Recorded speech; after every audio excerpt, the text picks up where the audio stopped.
કોઈ પણ વસ્તુ તમે લેવા જાઓ તો બધાને આજે પેમેન્ટ તો કરવું જ પડે. તમે જરૂર કરતાં તમે વધારે ખર્ચ કરી નાખો તો પછી પ્રોબ્લેમ થાય. કેમ કે આજ માણસ ભલે સંબંધમાં રાહ જુએ તો 2 મહિના 4 મહિના 6 મહિના, એટલે પછી એના કરતાં તો શું છે કે જે આપણી પાસે ફંડ હોય એ પ્રમાણે કામ કરાવવાનું.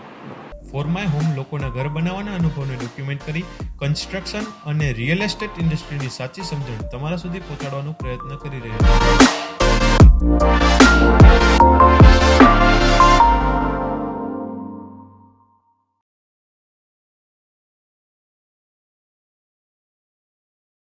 સૌ પહેલાં તો આપે આપનું ઘર રિનોવેશન કર્યું છે. જી.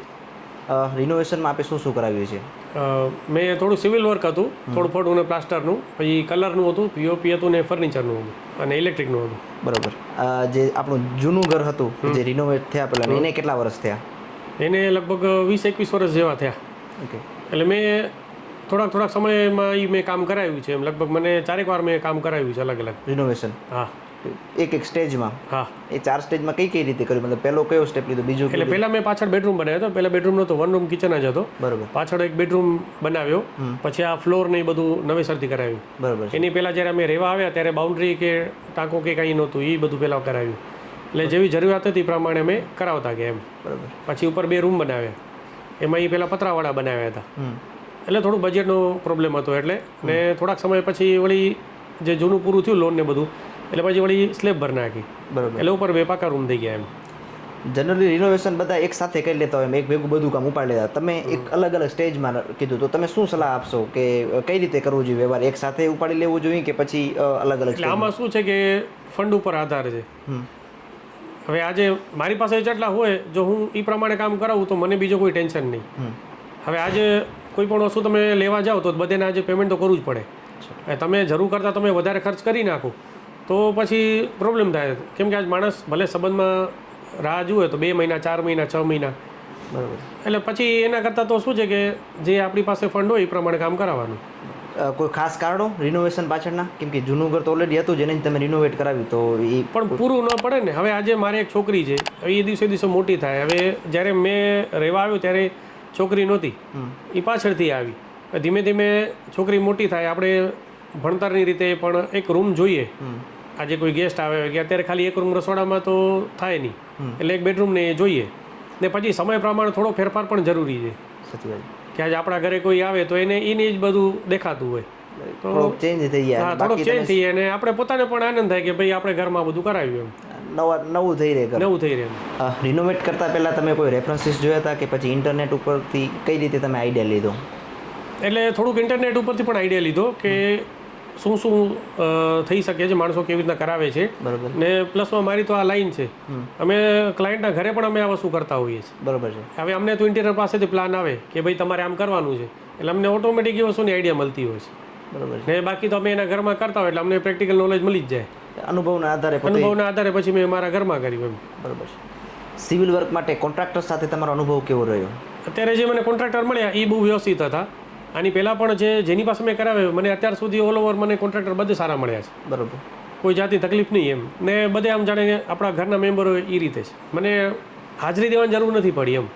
એમની હાજરી પર હાલી જાય છે એમ, પોતાના ઘર સમજીને. હા, બસ એ રીતે. હું સવારે એકવાર નક્કી કરીને જાઉં કે ભાઈ આજે તમે શું કામ કરશો, કેવી રીતે કરશો, તો એ કરીને એ નીકળી જાય. હું બપોરે આવું ત્યારે જોઈ લઉં, કંઈ ફેરફાર હોય તો કહું, નકર એકંદર બધું સારું કામ કર્યું છે એમ. કોઈ વ્યક્તિ જે અત્યારે ઘર બનાવી રહ્યું છે કે ઘર બનાવવાની તૈયારીમાં છે, એમણે કોન્ટ્રાક્ટર સિલેક્ટ કરતી વખતે કયા મુદ્દા ખાસ ધ્યાનમાં રાખવા જોઈએ તમારા અનુભવ પ્રમાણે?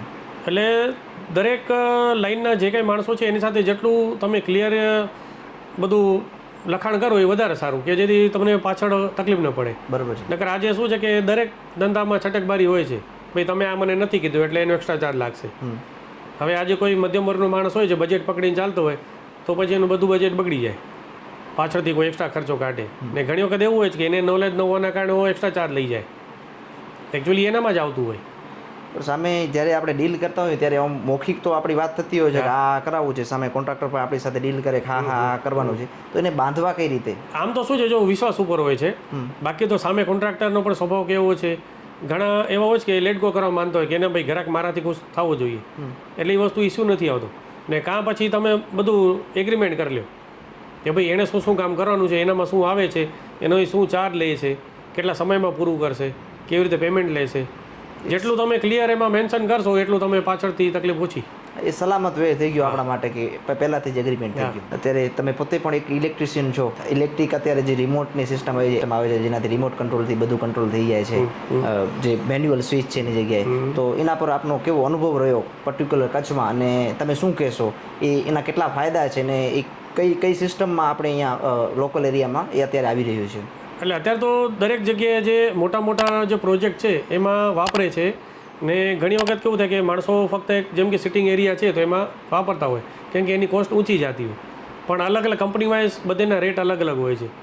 હવે જેમ સમય જાય છે માણસો એના રેટ એને ડાઉન આવે ને એ પ્રયત્ન કરે છે કે જેથી બધે એને એફોર્ડ કરી શકે.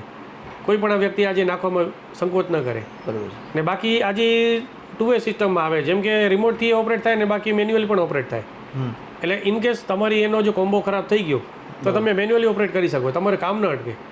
બાકી કંપની આજે સર્વિસ આપે છે પણ એ લોકોનો જે સમય હોય એ પ્રમાણે આવે કે ભાઈ જેમ કે 24 કલાકમાં તમારો સોર્ટ આઉટ કરી દે એ રીતે.